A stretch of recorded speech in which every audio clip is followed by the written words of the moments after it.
प्रश्न 22। त्रिभुज एबीसी की भुजा AB का मध्य बिंदु D है। भुजा BC पर P कोई बिंदु है। C से एक रेखा PD के समानांतर खींची गई है जो भुजा AB से Q पर मिलती है। सिद्ध कीजिए कि एरिया त्रिभुज BPQ बराबर 1/2 एरिया त्रिभुज ABC। तो पहले हम इसका चित्र बना लेते हैं यहाँ पे। तो एक त्रिभुज है ABC,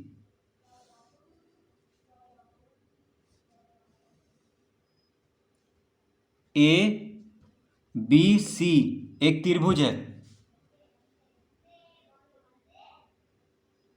अब कह रहा है AB का मध्य बिंदु D है। AB का मध्य बिंदु क्या है? D है। तो यहाँ पे DP यहाँ पे एक मिला देंगे, उसके बाद QC,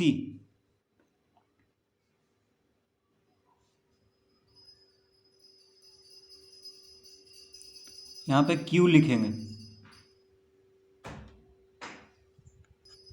तो कह रहा है कि त्रिभुज ABC की भुजा AB का मध्य बिंदु D है। देखिए त्रिभुज ABC की भुजा AB का मध्य बिंदु क्या है? D है। भुजा BC पर P कोई बिंदु है। भुजा BC पर P कोई बिंदु है। यहाँ पे P एक बिंदु है। C से एक रेखा PD के समानांतर, अब देखिए C से एक रेखा PD के समानांतर खींची गई है जो भुजा AB से Q पर मिलती है। यानी दिया हुआ है CQ समानांतर PD। देखिए CQ और PD क्या है? समानांतर है। सिद्ध कीजिए कि एरिया त्रिभुज BPQ, अब देखिए BPQ इसको मिलाना पड़ेगा, ठीक है। तो इसको मिला देते हैं पहले।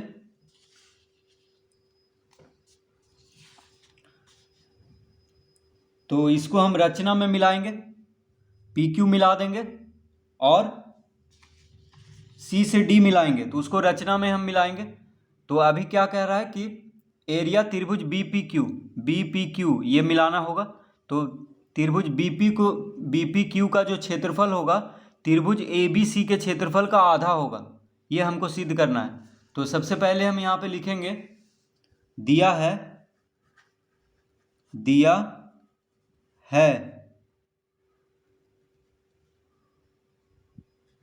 AD बराबर DB। देखिए AD बराबर DB। तो D क्या है? मध्य बिंदु है AB का। D क्या है? AB का मध्य बिंदु है। तो AD और DB क्या हो जाएगा? बराबर AD बराबर DB। D मध्य बिंदु है, इसका मतलब क्या हो गया? AB का मध्य बिंदु D है, इसका मतलब हो गया कि AD और DB क्या हो जाएगा? बराबर। तो क्या क्या दिया हुआ है? AD बराबर DB और CQ समानांतर PD। CQ समानांतर है PD के। देखिए CQ जो है PD के समानांतर है, यानी ये दोनों रेखा क्या है? समानांतर है। तो ये दोनों चीज हमको दिया हुआ है, तो इसको पहले हम लिख लेंगे। उसके बाद यहाँ पे लिखेंगे सिद्ध करना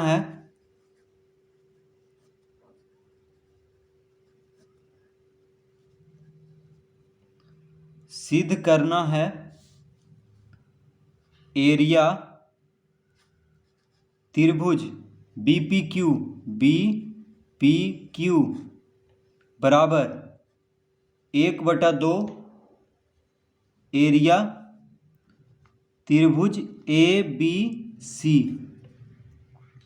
तो क्या सिद्ध करना है हमको कि त्रिभुज BPQ का जो क्षेत्रफल है वो त्रिभुज ABC के क्षेत्रफल का आधा। 1/2 का मतलब क्या होता है? आधा। तो त्रिभुज BPQ का जो क्षेत्रफल है वो त्रिभुज ABC के क्षेत्रफल का आधा है, ये सिद्ध करना है। तो इस तरह लिख लेंगे। अब हम यहाँ पे सबसे पहले लिखेंगे रचना। तो रचना में क्या क्या करना है? रचना में करना है C से D और P से Q, C से D और P से Q को मिलाया।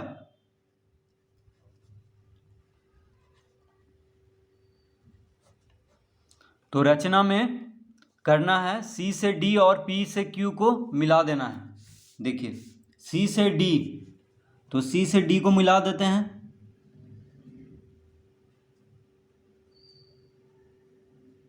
इस तरह से सी से डी को मिला दिए। और पी से क्यू,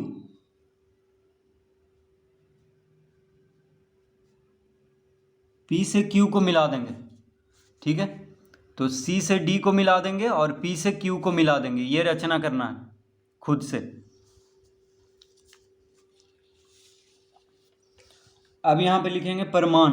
अब हमको यहां इसको सिद्ध करना है, परमान।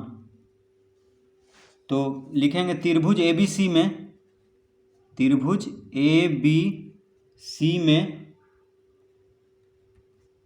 त्रिभुज एबीसी में AD बराबर DB, AD बराबर DB। देखिए त्रिभुज एबीसी में क्या दिया हुआ है कि D जो है AB का मध्य बिंदु है, इसका मतलब AD बराबर DB हुआ।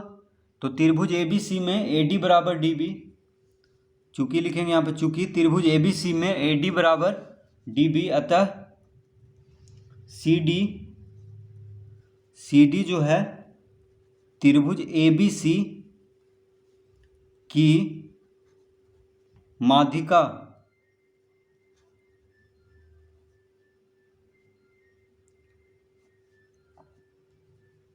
हुई।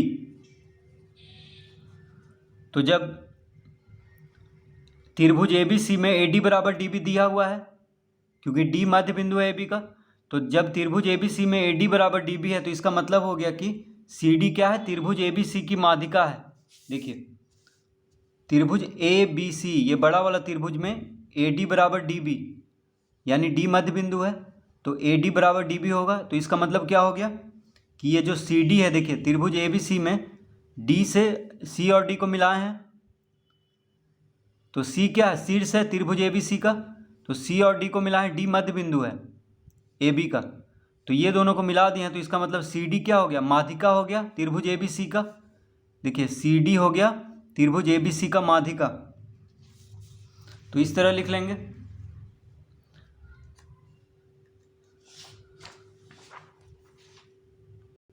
तो जब CD त्रिभुज ABC की माध्यिका है तो इसका मतलब हुआ कि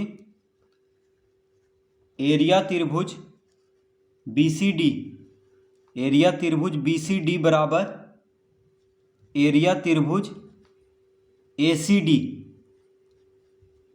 बराबर 1/2 एरिया, 1/2 एरिया त्रिभुज ABC। देखिए त्रिभुज ABC में जब CD माध्यिका हुई तो इसका मतलब हो गया कि त्रिभुज BCD का जो क्षेत्रफल होगा और त्रिभुज ACD का क्षेत्रफल होगा वो बराबर होगा, और वो दोनों का क्षेत्रफल त्रिभुज ABC के क्षेत्रफल का आधा होगा, 1/2 एरिया त्रिभुज ABC। तो इसको चित्र में समझ लेते हैं। तो देखिए त्रिभुज BCD, तो यहाँ पे CD क्या है, CD माध्यिका है त्रिभुज ABC का। तो माध्यिका क्या करता है, त्रिभुज को दो बराबर क्षेत्रफल वाले त्रिभुज में उसको बांट देता है।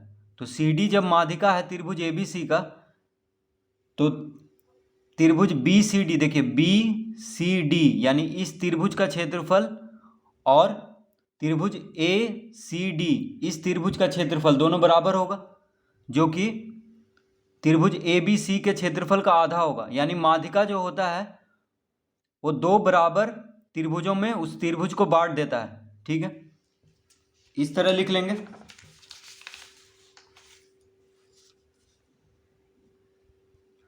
अब इसको पहला लिख लेते हैं, इसको हम पहला लिख लेते हैं। अब यहां लिखेंगे, अब त्रिभुज PDQ और त्रिभुज PDC एक ही आधार PD और एक ही आधार PD और एक ही समानांतर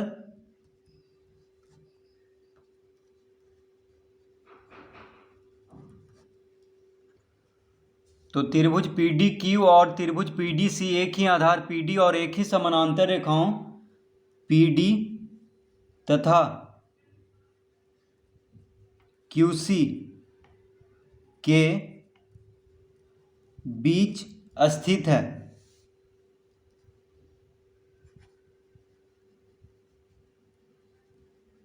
है। अतः एरिया त्रिभुज पी डी क्यू बराबर एरिया त्रिभुज पी डी सी। इसको हम दूसरा लिख लेंगे। तो देखिए अब क्या हम देखेंगे चित्र में कि पी डी क्यू त्रिभुज पी डी क्यू और त्रिभुज पी डी सी एक ही आधार पी डी और एक ही समानांतर रेखाओं पी डी तथा क्यू सी के बीच स्थित है। तो दोनों त्रिभुज जो है एक ही आधार और एक ही समानांतर रेखाओं के बीच में है। इसका मतलब दोनों का क्षेत्रफल बराबर हो जाएगा। तो देख लेते हैं चित्र में। तो त्रिभुज पी डी क्यू, देखिए त्रिभुज पी डी क्यू, ये त्रिभुज देखिए त्रिभुज P D Q, P D Q यानी ये जो त्रिभुज है त्रिभुज पी डी क्यू और त्रिभुज P D C, P D C ये दोनों त्रिभुज देखिए एक ही आधार पी डी यानी एक ही आधार है दोनों त्रिभुज में और एक ही समानांतर रेखा पी डी और क्यू सी और पी डी क्या समानांतर है। तो दोनों त्रिभुज एक ही आधार और एक ही समानांतर रेखा के बीच है। इसका मतलब दोनों त्रिभुज का क्षेत्रफल क्या होगा, बराबर होगा। तो इस तरह लिख लेंगे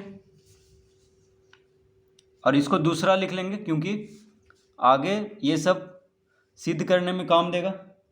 अब लिखेंगे किंतु एरिया त्रिभुज बी सी डी बराबर 1/2 एरिया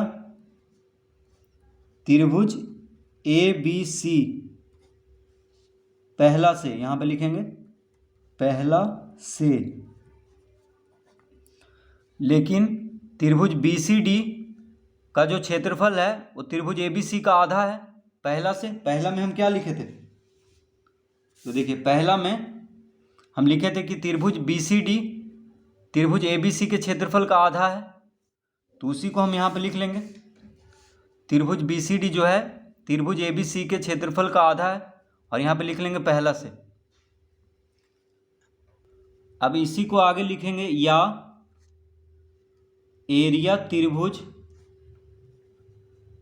बी पी डी जोड़ एरिया त्रिभुज पी डी सी बराबर 1/2 एरिया त्रिभुज ए बी सी। इस तरह लिख लेंगे। तो देखिए त्रिभुज बी सी डी को देखेंगे। अब त्रिभुज बी सी डी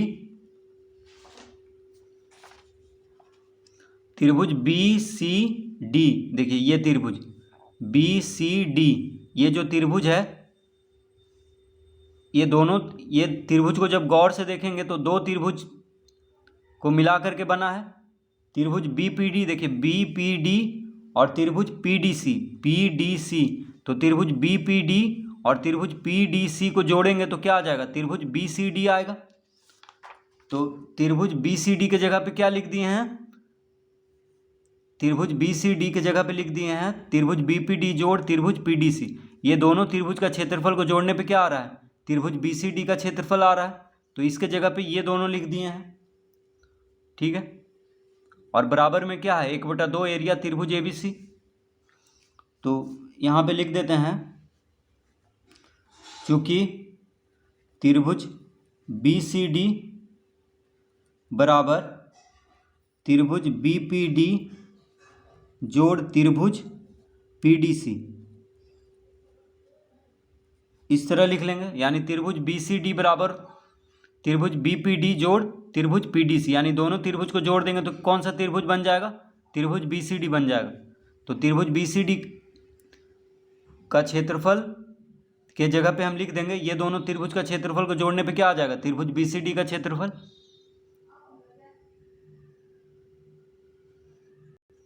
तो अब यहाँ पे लिखेंगे या एरिया त्रिभुज बी पी डी जोड़ एरिया त्रिभुज पी डी क्यू बराबर 1/2 एरिया त्रिभुज ए बी सी।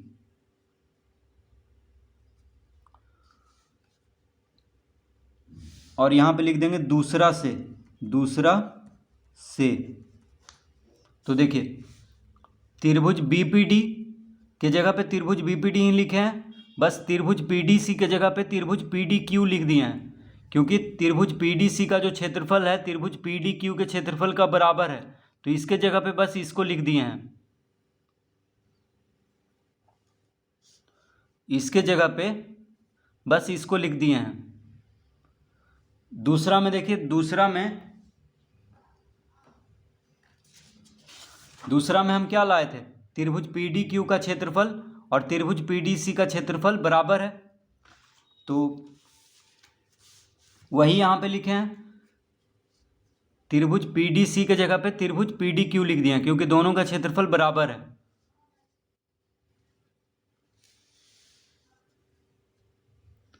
अब लिखेंगे या एरिया त्रिभुज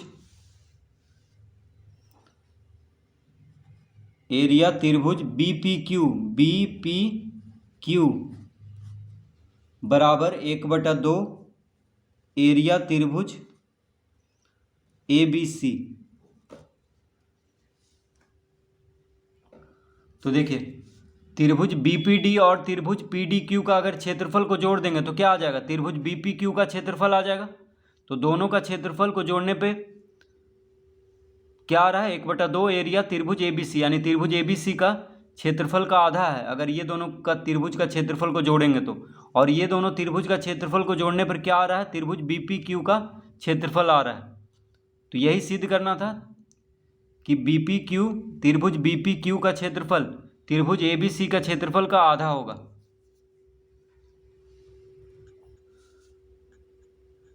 तो यहां पे लिख देंगे चूंकि त्रिभुज बीपीडी